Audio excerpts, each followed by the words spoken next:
Hello everyone, my name is Cliff and welcome back to my channel. This is Cliff's Dark Gems. And if you're new here, welcome for the first time. And tonight, we're going to do my November Pile of Possibilities. Stay tuned.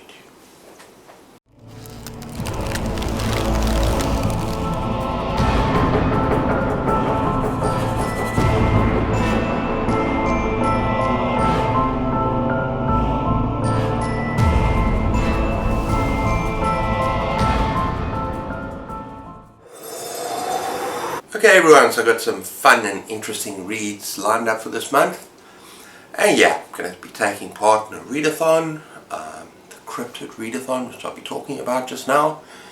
And I've got a group read, a 70s horror show, and a buddy read, so it's going to be a fun month. And I've also kind of mixed some older horror, more vintage stuff, with some new horror. So it's going to be an interesting mix. And I've finally found some books on my Kindle that I've been dying to read for a long time. So this is a month. So stay tuned for that. Okay, and I've just started reading The Edifice Complex by Michael Wittenberg. And I'm enjoying it so far. And I just want to tell you a little bit about the premise. And it's a character, Karim. He has his tenuous hold on reality, and it's jeopardized when he develops an obsessive, erotic relationship with a residential building. Yeah, that's right. And it's set up for demolition. So that's a very interesting book. I've only read like the first 2 chapters. Now getting to know this character, Karim, and it's brilliant. I'm drawn in. In the very beginning, you see this kind of compulsion that he has. You see this fear that he has when he's a young boy with his father. I think they're in Paris and it's like kind of a peak hour, rush hour on the subways. And he's panicking and he's freaking out. And it really draws you in. It's really interesting. But let me carry on with what it says. So set in Paris, France. Karim suffers from a hypersensitivity to noise. Now I know that when I spoke with Michael live on my channel, he spoke about that with him as well. So go check it out. All he wants is to find a bit of peace and quiet somewhere, anywhere in the bustling city.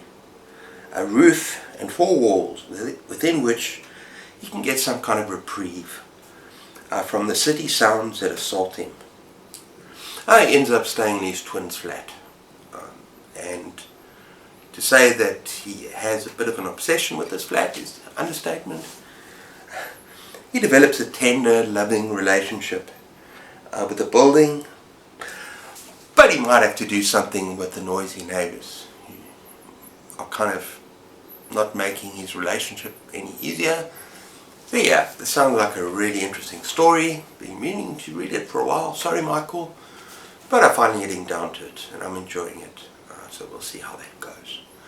And that is The Edifice Complex by Michael Wittenberg. Check out his channel. It's brilliant. Okay, the next book is All Heads Turn When the Hunt Goes by John Farris. Now you look at this cover, it's a little tattered, but it's super weird and it's old, and I kind of love it. I don't know that skin thing on the woman, but I'm looking forward to this. And this is part, as I say, of the 70s horror project, which was created by Greg from Another Bibliophile Reads. And actually tomorrow night we're going to be talking about Salem's Lot, which was last month's project. So we'll be reading a book every month. In chronological order, considering when the book actually comes out. And let me just tell you about this quickly. A spine-chilling nightmare of black occultism and vengeance that begins with unholy matrimony and ends in blood-curdling terror. For the Broadwinds, his family, a heritage of the Deep South with more than magnolias and mint juleps, much more. For rooted in supernatural sorcery, dogging each generation in turn, there was a Bradwin curse. A curse of possession, of lust, of madness. Its origins lost in the jungles of Africa. Okay, I like that. And the impenetrable myths of time. Yeah. I've had a good book. I've had a good time with every book that we've read so far in this project. And this looks interesting. All the heads turn when the hunt goes by. Gotta love the cover. Okay, next up we got our Fright Club. It's Chris and myself. And it's our November read. And it is The Night Parade by Ronald Malfi. And yeah, I'm really looking forward to this because I absolutely love post-apocalyptic horror. As most of you that watch my channel know about that. And yeah, this sounds very interesting. Let's just listen quickly.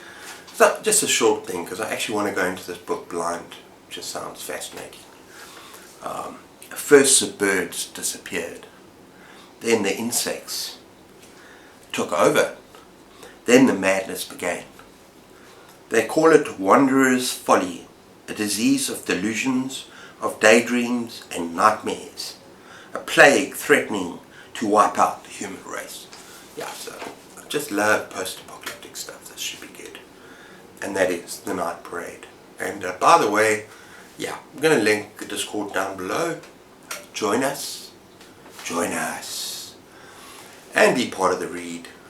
And also we're going to put up soon, probably tonight sometime, because Chris and I we choose a whole bunch of possibilities for each month, and December is going to be holiday horror, in particular Christmas horror, and we've chosen 4 or 5.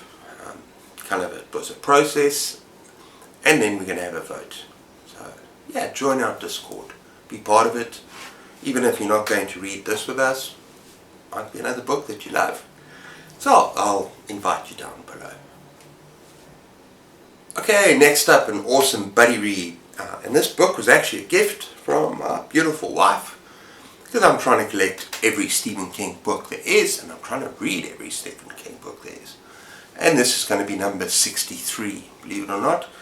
And that is Fairy Tale by Stephen King. And I'm buddy reading this with Nikhil from Esteem. And you really need to check out his awesome channel. He's also a composer. He does book adaptations to movies. And his channel is brilliant. And yeah, go check it out. And go check out his Discord as well. But yeah, this should be fun. Fairy Tale. Welcome to the dark side of Happily Ever After. Charlie Reed looks like a regular high school kid. Great at baseball and football. Decent student. And now Stephen King is a bit obsessed with baseball. I know that. I'm not. But it's okay. But when Charlie is 17, he meets a dog named Radar and her aging master, Howard Bowditch. A recluse in a big house at the top of a big hill, with a locked shed in the backyard. When Bowditch dies, he leaves Charlie a cassette tape, telling a story no one would believe. Inside the shed is a portal to another world. Now, I love fantasy as well as horror. In fact, I grew up on both.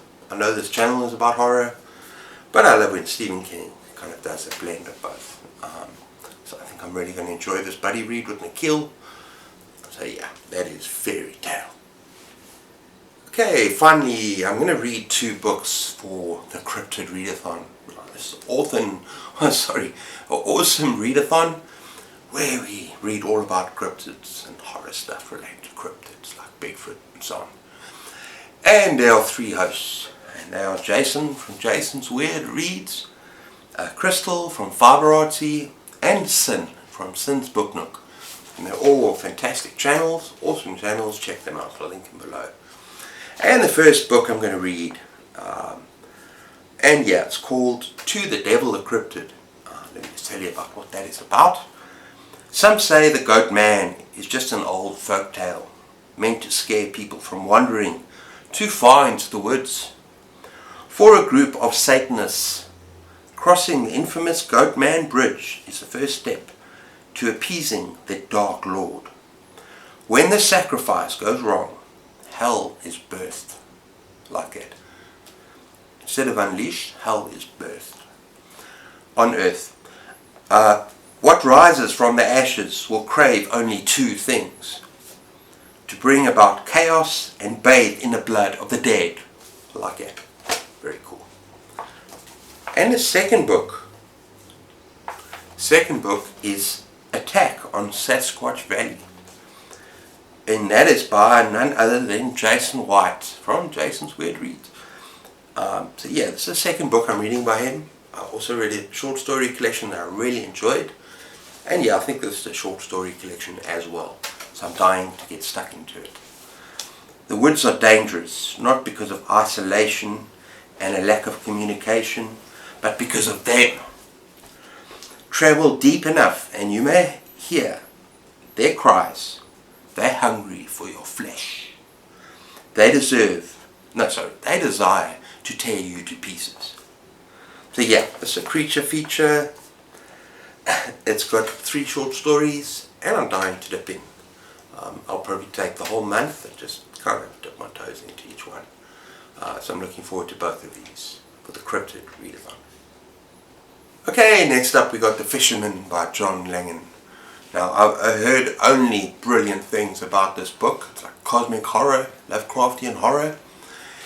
And let me just see what it says on Goodreads. It's basically a fishing spot that offers the promise of fine fishing. And also something more, a possibility too fantastic to be true. When 2 widowers who have found solace in each other's company and a shared passion for fishing hear rumours of the creek and a possible remedy to both their losses, they dismiss it as just another fishy tale. Soon though, the men find themselves drawn into a tale of dark pacts, of long buried secrets, and of a mysterious figure known as, that's German, Der Fischer, the fisherman. It will bring the men face to face with all that they have lost and with the price they must pay to regain it. So yeah, can't wait for this. It should be a lot of fun. And then there's a fisherman. Okay, and the next book I plan to read, it's an older book again. One of my wife's favourite authors, and that is Graham Masterton, The Sleepless. Now she actually told me just to read a part of the book, first chapter. I didn't carry on, I didn't DNF it because she just told me to read how gory this part was. And believe me, it was freaking insane. So let me just read the back. A helicopter crashes. On board, a young Supreme Court Justice.